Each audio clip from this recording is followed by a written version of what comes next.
Restons toujours à Lubumbashi, parlons de la 9e édition d'Expo Béton. Il a pris la parole au Guy Bolanda, directeur général de l'Agence des zones économiques spéciales AZES, a révélé vendredi lors de son intervention à la 9e édition d'Expo Béton à Lubumbashi, dans la province du Haut-Katanga, son engagement à promouvoir un environnement favorable aux investissements et à la transformation industrielle en RDC autour du panel axé à la thématique énergie, eau, zones économiques spéciales, développement urbain, transformation et chaîne de valeur locale. Il a, d'entrée à la matière, présenté les zones économiques spéciales comme un catalyseur au processus de développement des corridors et des villes ainsi que sa contribution dans les climats des affaires en RDC. Selon le directeur général Ogi Bolanda Menga, l'Agence des zones économiques spéciales a en une décennie joué un rôle clé dans l'attraction d'investissements stratégiques, la création d'emplois et la dynamisation du tissu industriel en RDC, dont je vous laisse de suivre l'exposé du directeur général de l'Agence des zones économiques spéciales. Merci beaucoup pour la parole. Mais avant de répondre, je préfère d'abord expliquer c'est quoi l'Agence des zones économiques spéciales. L'AZES que je représente est un établissement qui a été créé en application de la loi 14/022 qui met en place les régimes de zones économiques spéciales. Donc c'est un établissement avec conseil d'administration qui a comme mission essentielle d'administrer, de réguler, de contrôler et de suivre toutes les initiatives ayant trait à l'aménagement des ZES à travers le pays. Donc par rapport à votre question, dès le départ, lorsque l'État congolais avait réfléchi pour mettre en place des zones économiques spéciales, c'était justement pour arriver à offrir un climat des affaires attractif.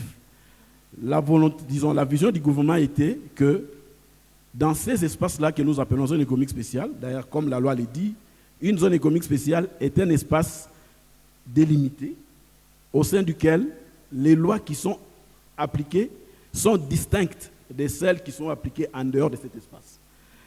Pourquoi le gouvernement a fait cela?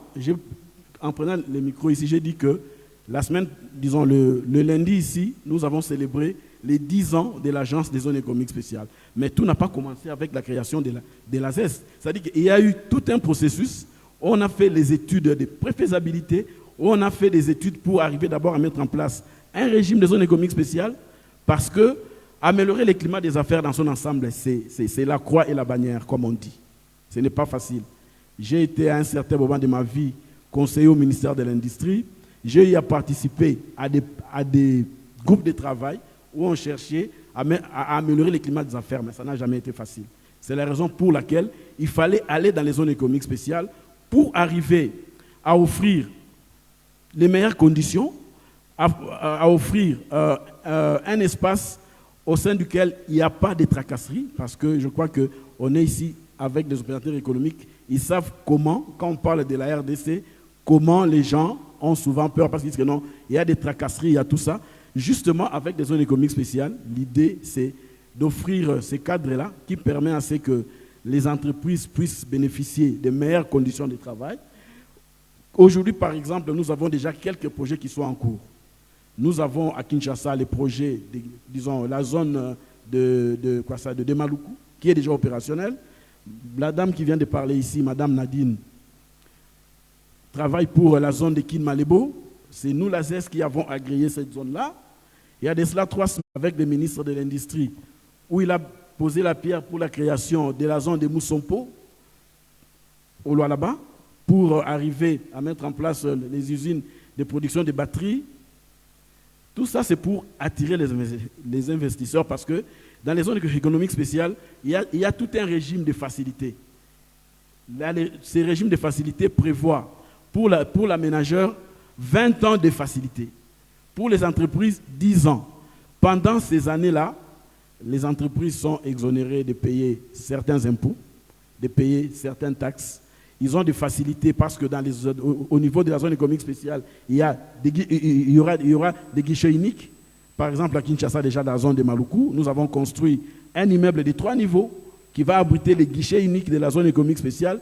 C'est au sein de ces guichets uniques que toutes les taxes, s'il y a des taxes à payer, que toutes les facilités, que même les facilités administratives, si on veut avoir par exemple une licence ou une autorisation ou payer certaines taxes, tout doit se faire au niveau de ces guichets uniques. C'est-à-dire que tout ça, c'est pour arriver à offrir de meilleures conditions aux opérateurs économiques pour qu'ils puissent travailler, et parce que nos zones économiques spéciales visent aussi bien les marchés locaux que les marchés extérieurs.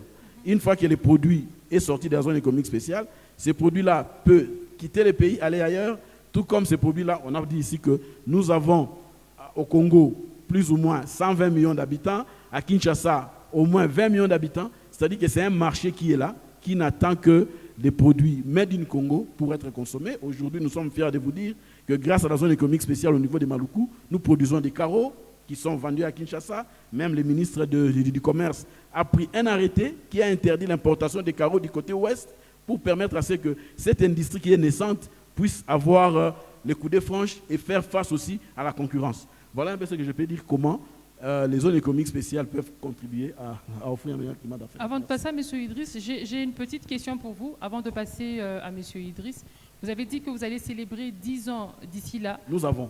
Vous avez célébré oui, 10 ans. Et je voudrais savoir quels sont les défis que vous avez rencontrés et quelles sont les perspectives à venir que vous êtes en train de planifier. Merci beaucoup. Par rapport aux défis, je crois que dans ce panel ici, on parle de l'énergie. C'est vraiment un premier défi. L'énergie est un défi de taille pour faire les zones économiques spéciales. La chance que nous avons eue à Maluku, c'est que Maluku, dès les années, je crois, 70 et quelques, était déjà une zone industrielle. Et à l'époque, si vous arrivez à Maluku, vous allez voir, il y avait même une sidérurgie. Et là-dedans, il y a toute une station du courant qui vient de Inga, à telle enseigne qu'au niveau de Maluku, les problèmes de courant ne se posent pas tellement. Mais la zone comme la zone de Kinmalebo fait déjà face à cela, et nous sommes en train de les appuyer pour qu'avec la SNEL, ils voient comment amener toute une ligne au niveau de la zone de Kinmalebo. Ça c'est le premier défi, l'énergie. Le deuxième défi pour faire les zones économiques spéciales, c'est les problèmes d'accès aux fonciers. Au Congo, nous avons, le pays est grand, on a même dit ici qu'à Kinshasa est occupé à 30%. Il y a au moins 70% qui n'est pas occupé. Mais je vous dis, trouver des terres pour faire des projets de l'État, ce n'est pas facile. Et ça nous amène des fois à exproprier ou faire les expropriations. C'est toujours des combats parce que nous sommes en train de les vivre. Nous faisons des expropriations à Maluku depuis 2013, mais je vous dis, jusqu'à aujourd'hui, nous avons encore certains dossiers qui sont au niveau des cours et tribunaux parce que ce n'est pas facile. Donc l'accès aux fonciers, c'est un problème. Et un troisième défi, faire les zones économiques spéciales, ça demande beaucoup de moyens. J'ai dit ici que le plan directeur d'industrialisation qui a civilisé le pays en 6 zones industrielles table sur 58 milliards de dollars pour mettre en place le PDI. Mais pour les zones économiques spéciales, c'est au moins 1,9 milliard. Donc, il y a des problèmes de financement qui se posent parce qu'à la base, pour faire les zones économiques spéciales, ce sont d'abord les infrastructures. C'est d'ailleurs la raison pour laquelle nous sommes en train de demander au gouvernement de mettre en place tout un fonds dédié pour le financement des aides. Regardez par exemple ici au Katanga. La province du Katanga, du Haut-Katanga, a mis à notre disposition un terrain de 2000 hectares à Kinsevere pour faire une zone économique spéciale. Ce terrain-là est même au nom de l'Agence des zones économiques spéciales. Nous avons un terrain de 2000 hectares, mais ce terrain-là doit être développé. Le terrain d'abord est situé à 7 km de la route principale. Il faut mettre une route pour atteindre les sites. Il faut amener l'électricité. J'ai dit ici que la zone économique spéciale est un territoire sécurisé, c'est-à-dire qu'il doit être clôturé. Tout ça, il faut le faire sur 2000 hectares, ce n'est pas facile.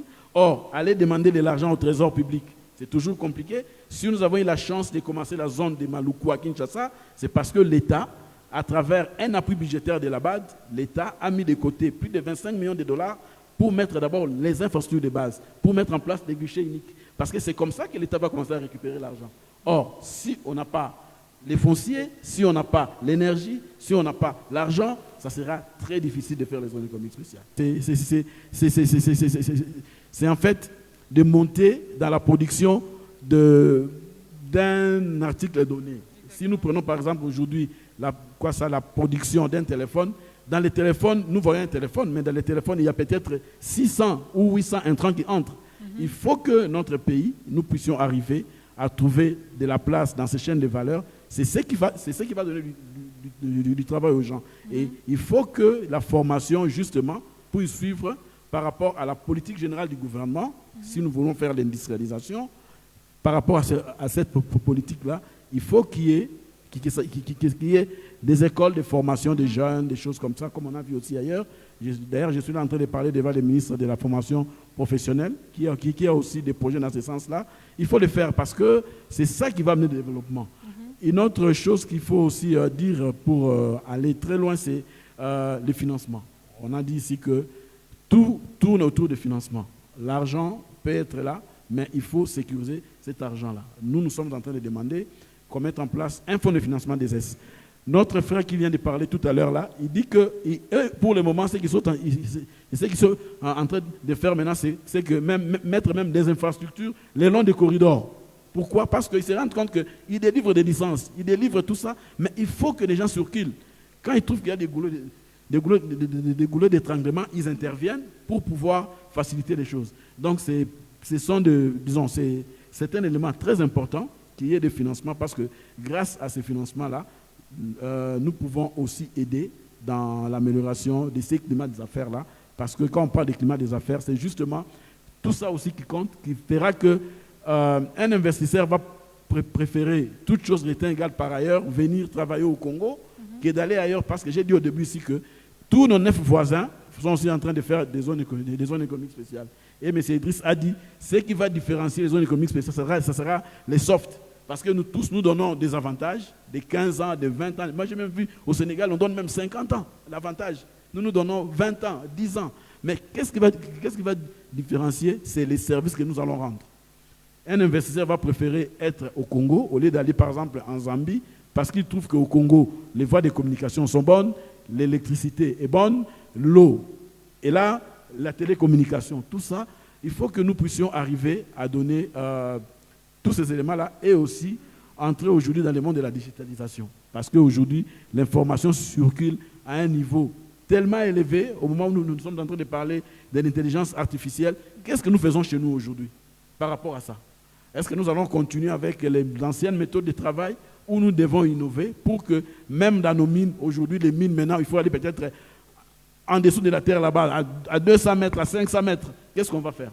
On va y aller comment? Il faut que nous puissions arriver à développer ce genre d'initiatives pour que nous puissions faire que nos zones économiques spéciales puissent vraiment entraîner le développement urbain et faire que dans les années à venir, l'avenir de notre pays soit vraiment différent. Merci. Merci beaucoup. Je nous demande d'applaudir, s'il vous plaît, les interventions de nos panélistes. Merci beaucoup, M. Jonathan, Mme Nadine, M. Monga, M. Eric Monga, M. Ogui, M. Idriss et M. Boyi. Alors, on va passer à la session de questions-réponses.